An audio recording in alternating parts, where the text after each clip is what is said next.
আসসালামু আলাইকুম। তো এই যে আমার হচ্ছে খাবারের বস্তাগুলো চলে আসছে। এখানে 3 বস্তা রাখলাম, একটা 50 কেজি, দুইটা 25 কেজি, আর হচ্ছে বাকি 2 বস্তা আমি ঘরের ভিতর তুলে রাখলাম। এবং এগুলো হচ্ছে একটু পরে কাজগুলো ঠিকঠাক করব। এখন একটু ব্যস্ত আছি। তো আজকে একটা গুড নিউজ আছে আপনাদের জন্য। যেহেতু কন্টিনিউ আমাকে সাপোর্ট করেন, রেগুলার ভিডিও দেখেন, কাজেই হচ্ছে খারাপ খবর ভালো খবর দুইটাই আপনাদের সাথে শেয়ার করি। তো অবশ্যই পুরো ভিডিও জুড়ে সাথেই থাকেন, দেখতে পারবেন। তো সকাল 10টার সময় রওনা দিছিল বাউরা বাজার, হচ্ছে আমাদের পাটগ্রাম থেকে বাউরা। পাটগ্রাম বাজার থেকে হচ্ছে বাউরা বাজার আরও সামনে ওই পাশে। তো বাউরা থেকে এই বস্তাগুলো নিয়ে আসলো, মূলত হচ্ছে সরাসরি ডিলারের মাধ্যম থেকে আমরা নিয়ে আসলাম। তো সম্পূর্ণ ভিডিও জুড়ে সাথেই থাকেন, কি সেই গুড নিউজ আপনাদের সাথে শেয়ার করব। তো এখন হচ্ছে গাড়ি ভাড়া দিয়ে অটোওয়ালাকে আগে বিদায় করে দেই, তারপর আপনাদের সাথে আবার যুক্ত হয়ে যাব। এখানে টোটাল 3 বস্তা খাদ্য আমি হচ্ছে এই যে প্লাস্টিকের উপর ঢেলে নিলাম। প্রথমে একটা হচ্ছে এই যে নারীর সোনালী কক স্টার্টার ফিড 50 কেজি, আর এটা হচ্ছে যে 2 বস্তা লেয়ার লেয়ার ফিড। তো পাখিগুলোর হচ্ছে 20 দিনের খাবার এখানে হচ্ছে আমি রেডি করে নিব এখন।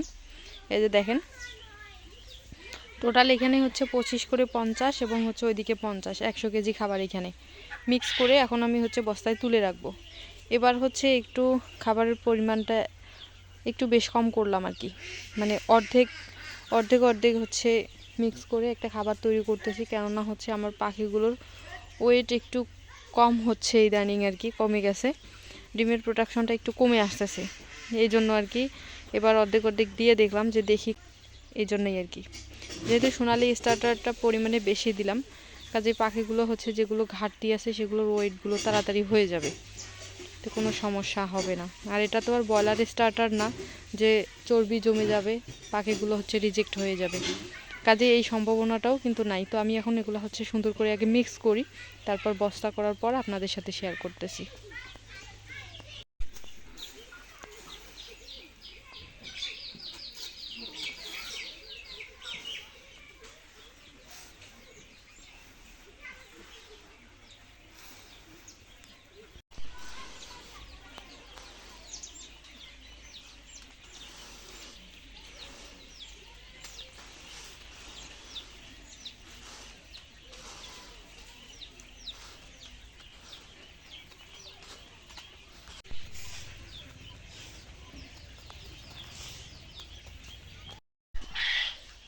এটা বস্তা এলা কি বাইরে নিবি কিসের বস্তা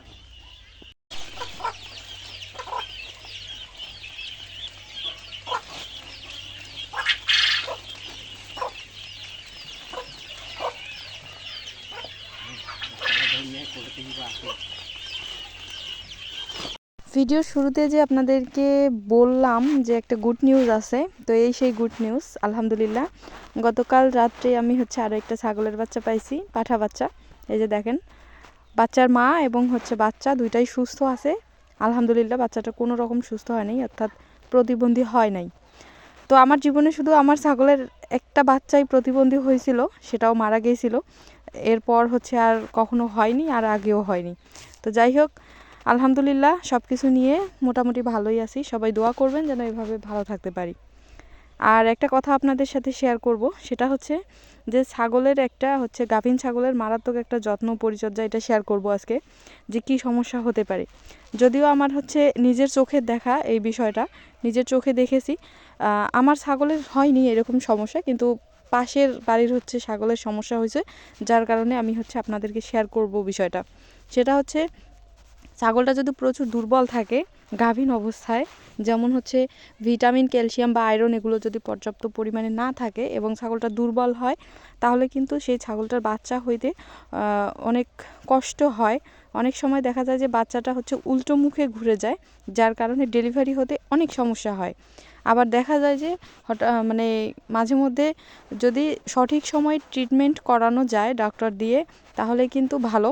আর যদি এই বিষয়টা কেউ ধরতে না পারে যে ডেলিভারি হতে এত সময় নিচ্ছে কেন, হ্যাঁ, তাহলে ওই ছাগলটা হচ্ছে প্রসব বেদনা সহ্য করতে করতে এক পর্যায়ে দেখা যায় যে মারা যায়, এবং হচ্ছে বাচ্চাটাও মারা যায়, মা ছাগলটাও মারা যায়। কাজেই আমি এই বিষয়টা আপনাদেরকে আজকে বললাম কেন, যে আপনারা হচ্ছে একটু গাভীন যখন হবে ছাগলটা, একটু হচ্ছে বেশি বিশেষ করে যত্ন পরিচর্যা, আয়রন, ক্যালসিয়াম, ভিটামিন এগুলো একটু খাওয়ানোর চেষ্টা করবেন এবং হচ্ছে পর্যাপ্ত পরিমাণে কাঁচা ঘাস খাওয়ানোর চেষ্টা করবেন, তাহলে ছাগল সুস্থ থাকবে।